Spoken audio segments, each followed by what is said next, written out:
Hello, Ivy here. This week's podcast is entitled House of Cards, episode 72. By way of an introduction, I've got a few bullet points which give the overall framework for today's podcast.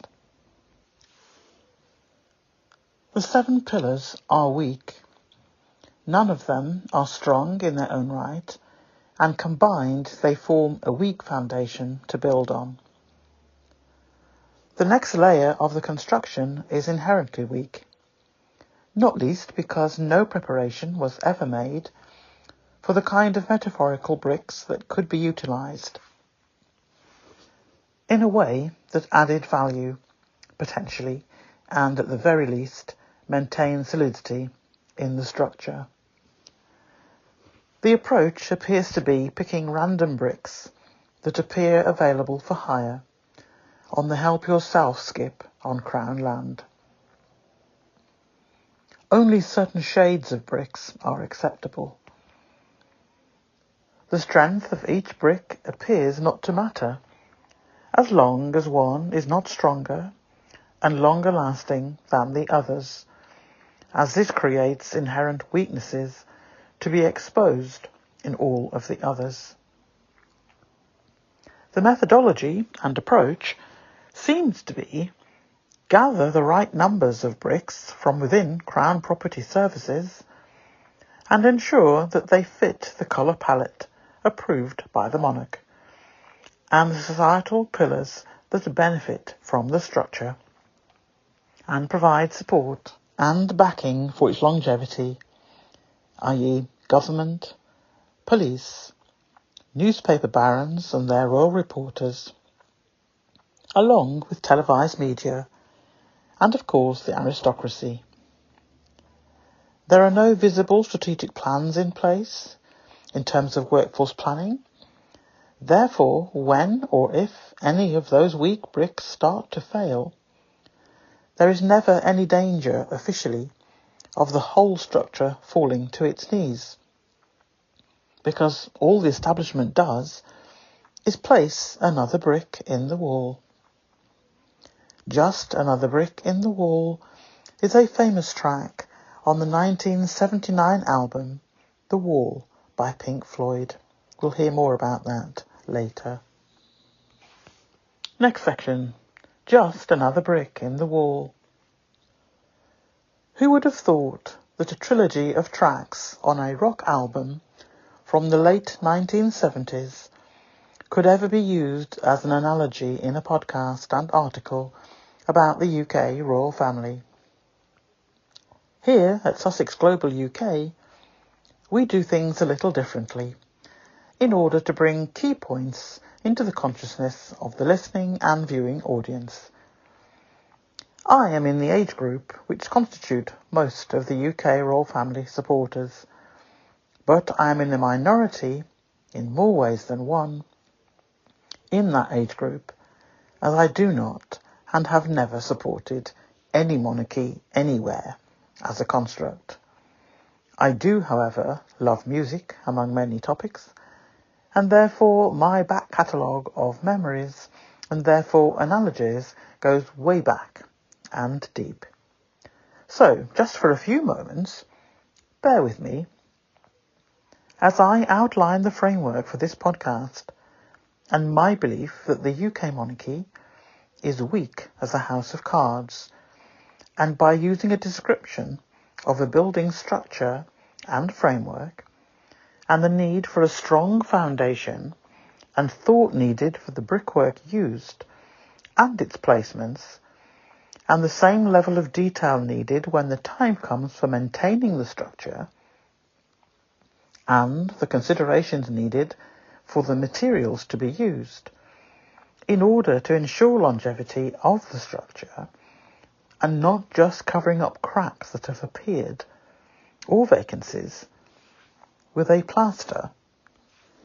That has been in the first aid kit for years and will have very little benefit to the wound, and in fact will fall off in a short period and expose the original wound to further deterioration.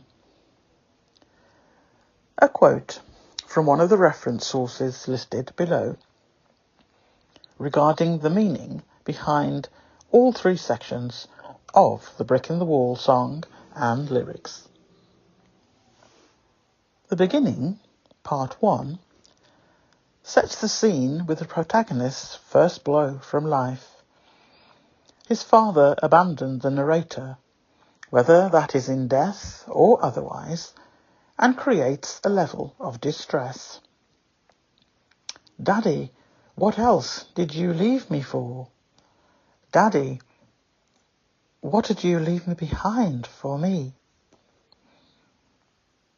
Part 2 continues the assembling of emotion. Part 3 concludes the trilogy with the determination that everyone has simply been just bricks in a wall. Think here of a monarch passing and the aftermath within the family of how to move forward. Moving forward in terms of the monarchy as a construct, the firm, and also the emotional impact. As we have discussed in previous podcasts, there appears to be no real workforce planning and much thought, if any, of strategy moving forward.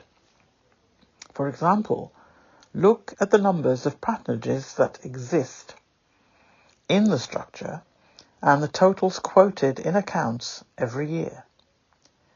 It is not rocket science to see that even if every person subsidised or was taken care of completely with taxpayer funds, had a proportion of those patronages against their names, it would be impossible to cover all of them anyway. No different to when all these organisations were listed against the names of those who were considered working royals. It is complete nonsense to believe that one individual could physically be present in these organisations throughout a 12-month period. On that same token, it would have looked cosmetically better to spread all these names of organisations out among all those receiving taxpayer funding. It matters not that they would not ever get around to seeing many, if any at all, but that is no different to the fiction written now every year against the names of a much smaller group. The Queen was listed as having the most, and even when she was agile and fit for all manner of activities, she would never and never did make it to even half of those listed, and she did more than all the others. It makes zero sense to put things into records just for the sake of it, when the reality is a stark contrast. The fact that the official line is that the monarchy is now a slimmed-down one, with only 7 senior royals, it's a misnomer. Slimmed down implies that less public funds will be required, as we are only paying for 7. Unless everyone else has removal vans booked, or payments are going to commence in relation to their accommodation and expenses, then I do not see how this is a saving. I do not see how it's a saving in any way to the public purse. The lack of planning and thinking about the future in terms of the practicalities of being more than a figurehead family when the Queen passed on is staggering. Just like the fact that 77% of royal supporters are over the age of 65, therefore does not bode well for the future of the monarchy. The slimmed-down monarchy, a misleading description as to the team who are going to take the monarchy forward, because it matches the statistic related to the age profile of those who support having a monarchy at all, It is like poetic justice. The analogy of the song also matches in terms of the trilogy aspect. Parents leaving, and the emotions that follow. How are they meant to cope? What can be done, etc. No preparation evident so far from the current monarch as to how things would be and what therefore needed to be in place. Actions hinted at over the years seem to focus on the monarch himself and not the firm. Planning seems to have been around processes and systems and protocols, establishing a kingship and in so doing ensure that the Queen Consort was looked after. In the much talked about coronation next year, or whenever. It does not seem to be a priority for those under the age of 65 in the UK population, not in droves anyway. In case some people have missed it, the UK is about to enter into a long, drawn-out recession. And we have moved from 3-hour power cuts on the regular to now the possibility of a 7-day power cut. We would not be surprised, therefore, that the resource being directed towards the coronation of a monarch is not high in the thought processes of most people of the UK. The first in line to the throne appears to have similar thought processes relating to when or if he becomes the next monarch. It seems no one is expecting the current one to be in that position for many decades, not least due to current age. The next in line is probably going to continue with the current approach, i.e., what is in it for him? What will the newfound power enable him to do? It would be a pleasant surprise if any of the 7 senior royals could show a modicum of understanding about the state of the nation right now, because none of those who hold power, and therefore responsibility of the inhabitants of the UK, going without basic resources on a regular basis for the foreseeable future, opulence and vanity projects by the British royal family is not going to go down well.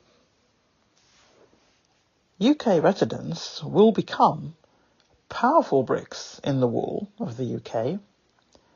People cold and hungry and in increasing debt do not make a country stronger.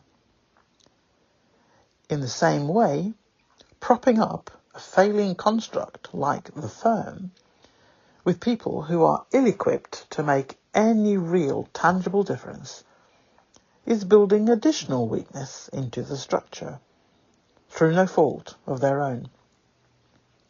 The process is not similar to just plugging in another appliance or replacing a light bulb. We need, as a country, and its leaders, to be thinking a little further than a nursery class lesson plan. A few examples of so-called scandals within the royal family, which now Royal Rota no longer mention. Only the Sussexes are described as being the ones to bring down the monarchy.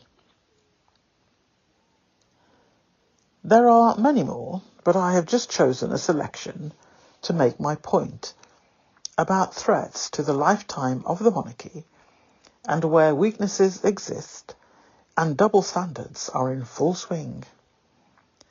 As discussed in podcast number 36 and republished again recently, you will recognise the playbook used when it comes to distraction stories. The royal family are known for choosing a whipping boy or a scapegoat to convince the public that all the ills, or at least all the major ones, all point to one person. When the target is chosen as being the distraction from more activities that really should concern the British public, the whipping boy individual becomes the scapegoat. If they are lucky enough to escape the toxic mess developing every day. To date, there has been years of Prince Harry being the whipping boy for others' indiscretions, I should say. And when he married someone that the British royal family did not approve of, despite what they said officially, which was the opposite, particularly the ethnic origin of the new family member, despite official protestations as to that not to be the reason, there was a further 4 years of being the UK media chew toy. And since 2020, the Sussexes have become the scapegoat for the British royal family. Many of the public have fallen for the rhetoric, but I am confident that more and more people are waking up to the game being played and will start to recall quite a few major acts by some individuals which could have and may yet bring this family down. Recollections may vary, continue to be the response used by the firm unofficially when asked about certain things, but let me refresh a few memories for them.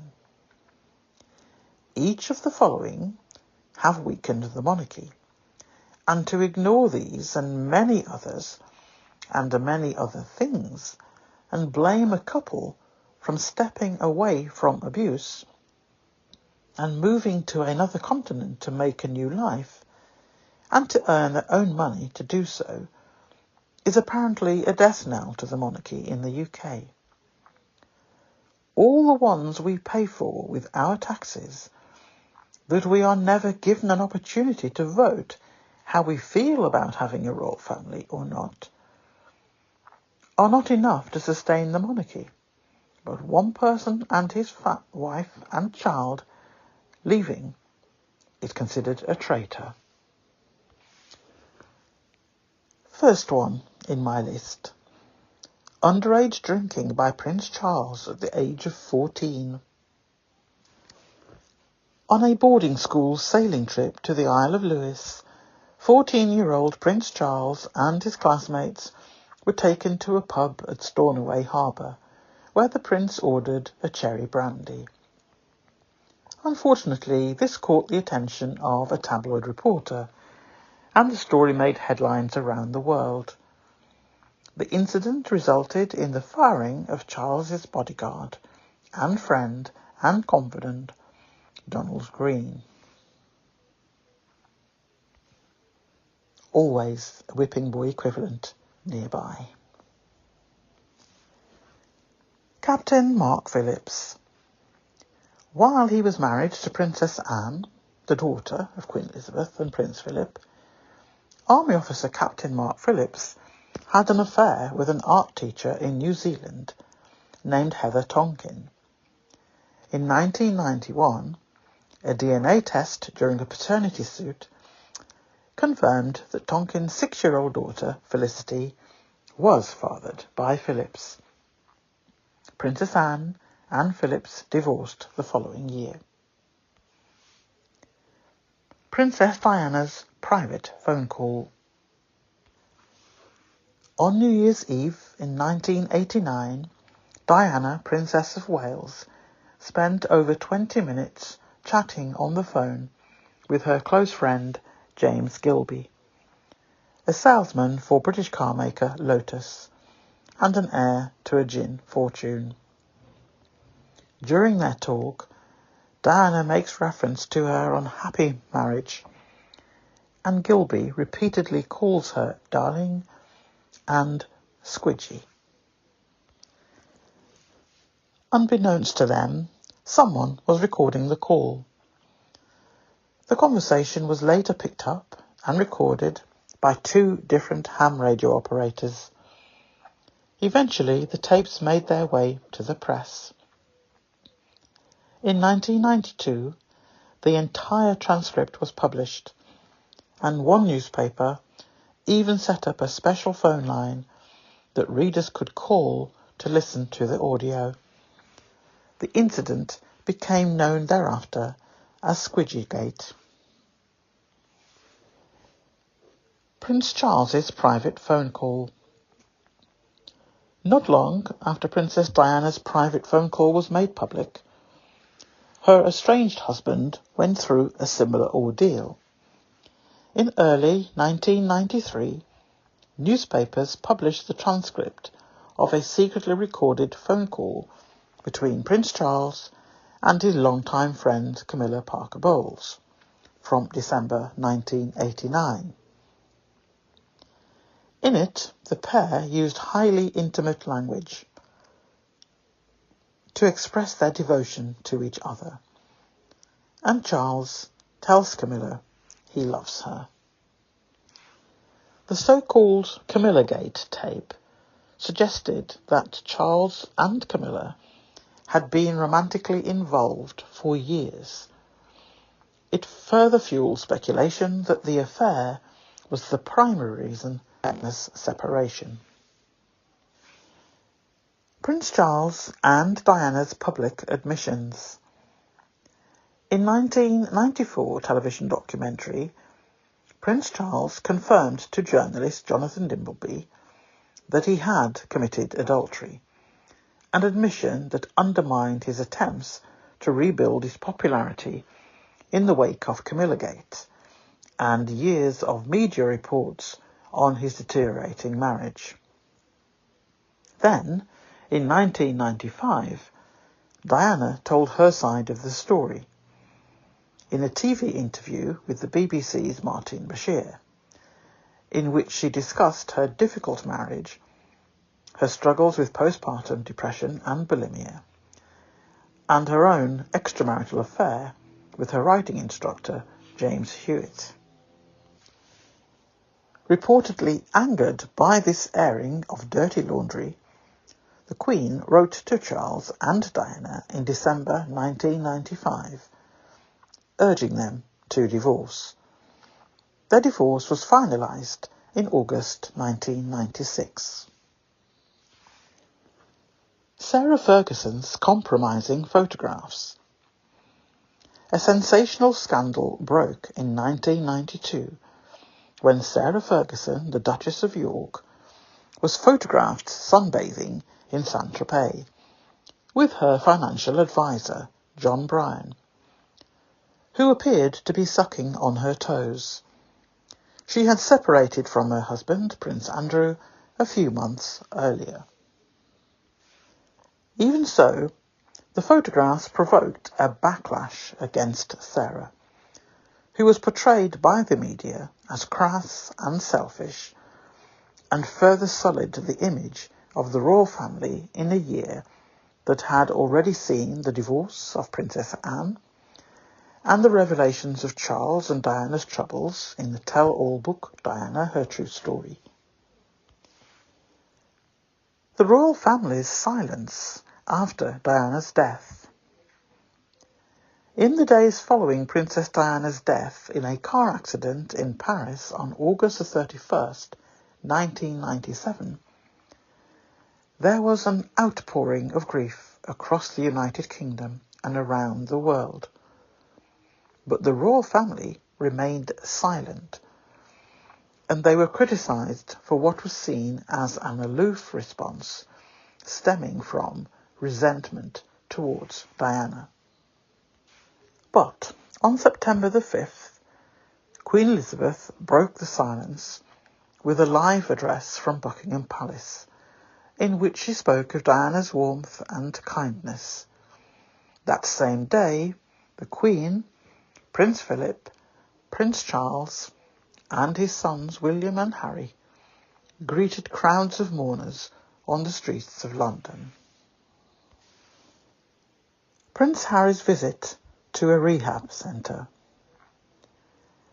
In 2001, Prince Charles arranged for Prince Harry to visit Featherstone Lodge, a heroin detox centre in London, so that the 16-year-old prince could get a first-hand look at the dangers of drugs. This came after Harry had admitted to smoking cannabis and drinking alcohol to excess at his father's home, Highgrove House, and at a nearby pub. Although Harry's visit to the clinic lasted just a day and was intended as an educational experience, the press jumped on the story, one of the first of many incidents that gave the prince his bad boy reputation. Princess Anne's criminal offence. In 2002, Princess Anne became the first member of the modern-day royal family to be charged and convicted of a criminal offence, after her bull terrier Dottie ran loose and attacked 2 children near Windsor Castle. The princess was fined and ordered to have the dog undergo training. The following year, one of Queen Elizabeth's corgis had to be put down after being bitten by Dottie. Sarah Ferguson's tabloid blunder. Sarah Ferguson became embroiled in another scandal in 2010 when she was caught offering access to her ex-husband, Prince Andrew, in exchange for £500,000. At the time, Prince Andrew was serving as Britain's trade envoy. Ferguson told someone claiming to be a foreign businessman that she could open any door he wanted once the payment was wired to her bank account. The man turned out to be an undercover reporter for the tabloid The News of the World, and the story was published a few days later.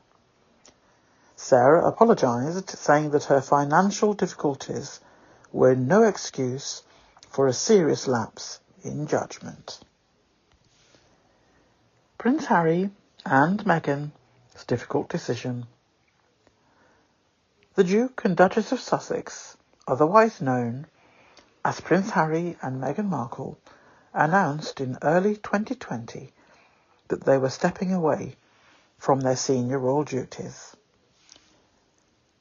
According to this newspaper, the rest of the royal family, who were not consulted before the news was made public, were reportedly disappointed and hurt.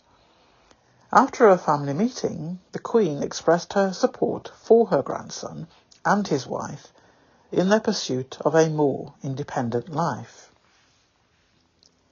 Harry and Meghan have since settled in Santa Barbara, California, and have given up their royal patronages and use of the titles of His and Her Royal Highness. My comment and personal opinion on that above quote from a newspaper. The royal family did know about the situation. They were not surprised when the announcement was made in January. At least they were not surprised about the issue and the concerns that the Sussexes had. The family had been involved for many months about these issues, and Prince Harry subsequently publicly said there was nothing being agreed. The situation was just being kicked into the long grass. Then, a tabloid journalist sent a communication to the Sussexes whilst they were in Canada in November 2019.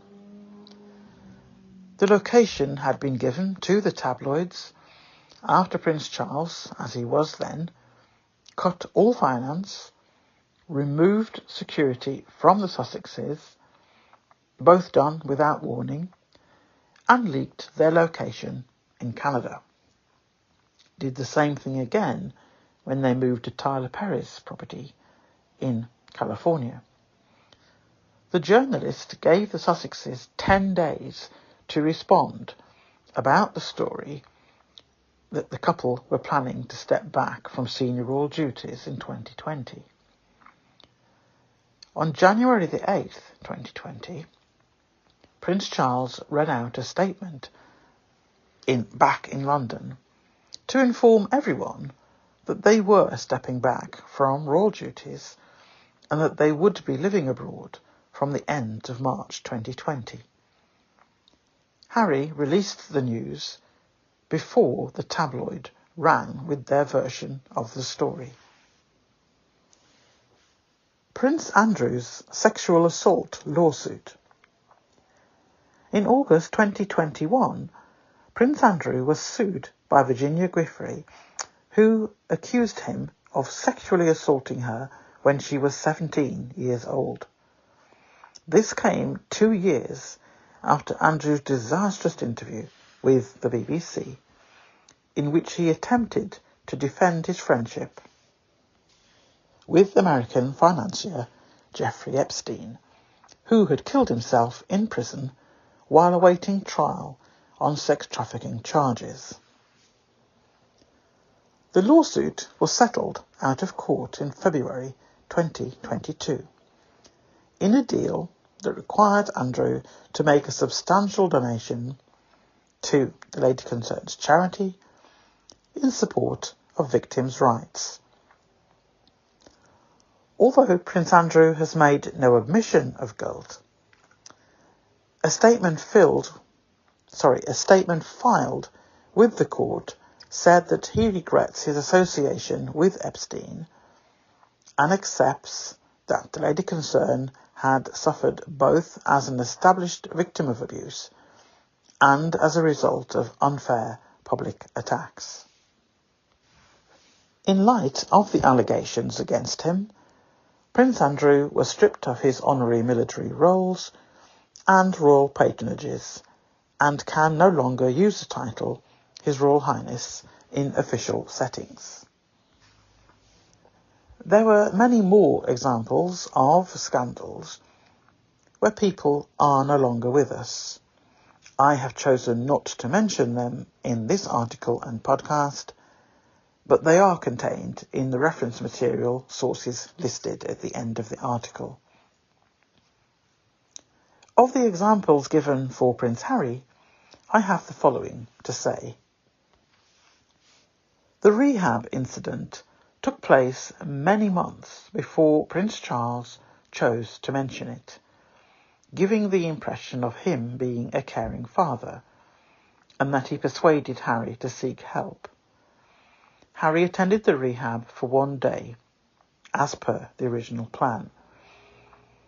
There were other things going on in royal life at the time that the rehab story was given to the tabloids. Sensible people who understand the rules and the methodology of the invisible contract with the Royal Rota is such, if there is something that the firm does not wish to be publicised in the media, then another story is given in its place. Hence the rehab story months after it occurred, and made to look like it was recent and that it lasted much longer than a day. Another point. The ever-famous Nazi costume is always dragged up when detractors from reality like to continue to hammer Prince Harry with the offending image.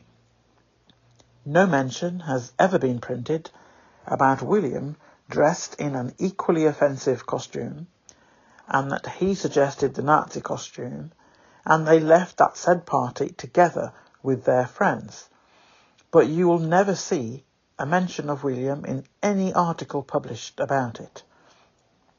The golden rule is any wrongdoing of the heir or their partners will never be reported on, and that someone else will have to be highlighted with a tale of some kind to keep the tabloids happy.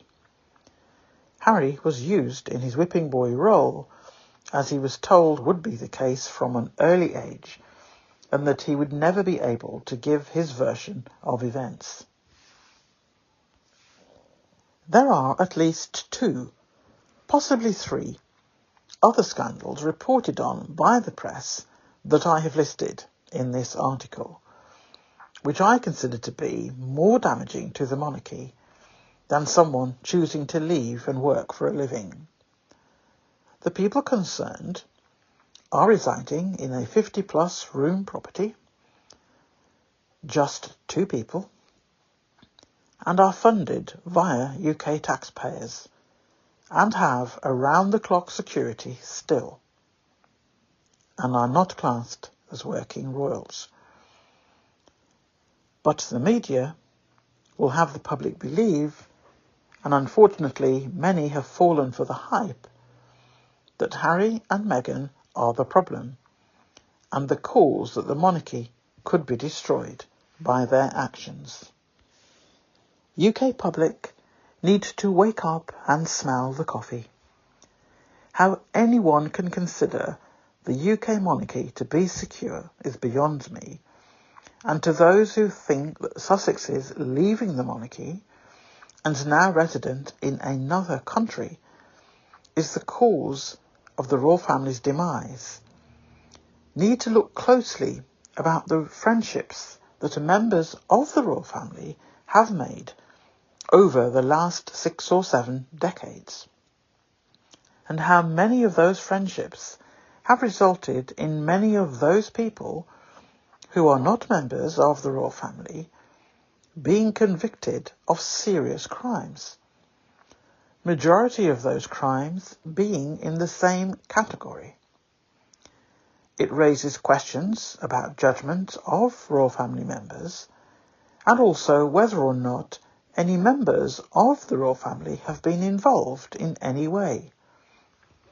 Right now, there is a new case being made about a member of the British royal family, and another, which was ongoing for years, was settled by the royal family member with an out-of-court settlement for someone the royal claimed never to have met.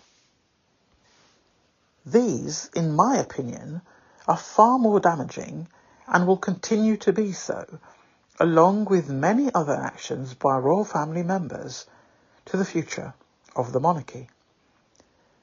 As long as the UK continue to use the Sussexes for distraction stories, knowing that those games nearly caused, and surely should know, the last 6 years of activity encompasses many aspects of the law that have been breached. Expect the day to come when some, if not all of those, could end up in a legal setting. Not least because these things have been done against a USA citizen on UK and USA soil. Someone in the plantation, behind gilded gates, needs to think deeply where this is taking the royal family's reputation, which was not great to start with. But the treatment of a USA citizen and family in this way, and a person of colour at that, will continue to have global repercussions for decades to come. The days are gone when you can abuse people and be left in peace to do it. And to bring this podcast to a close, a dictionary definition of a house of cards. There are a few examples in the reference sources, but one in this article is sufficient to give you an idea. Definition: an unstable or weak structure or plan.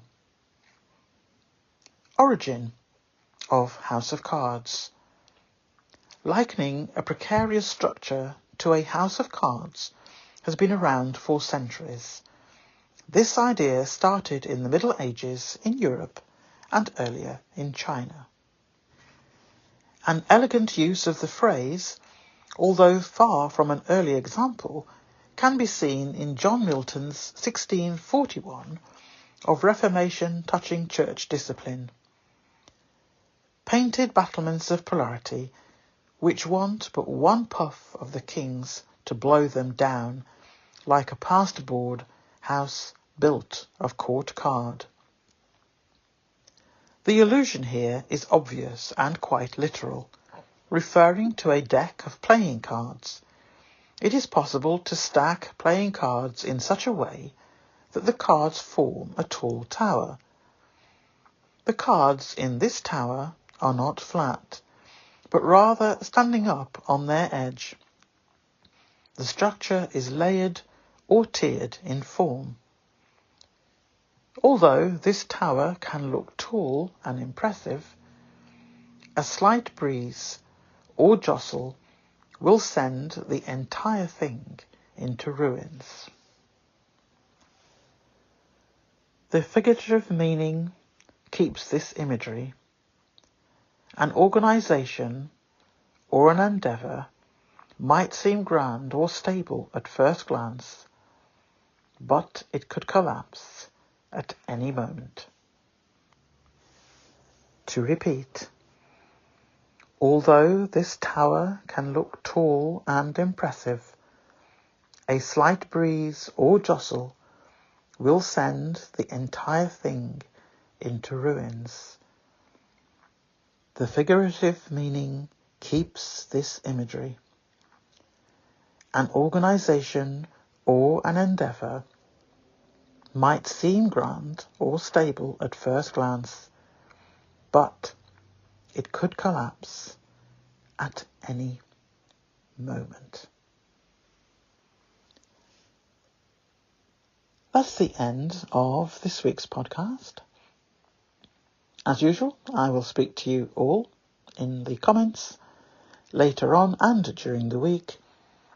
Hope you found this interesting. Equally, I hope you find the reference sources of use to you in researching further. So, bye from me. Bye from Ivy. Bye.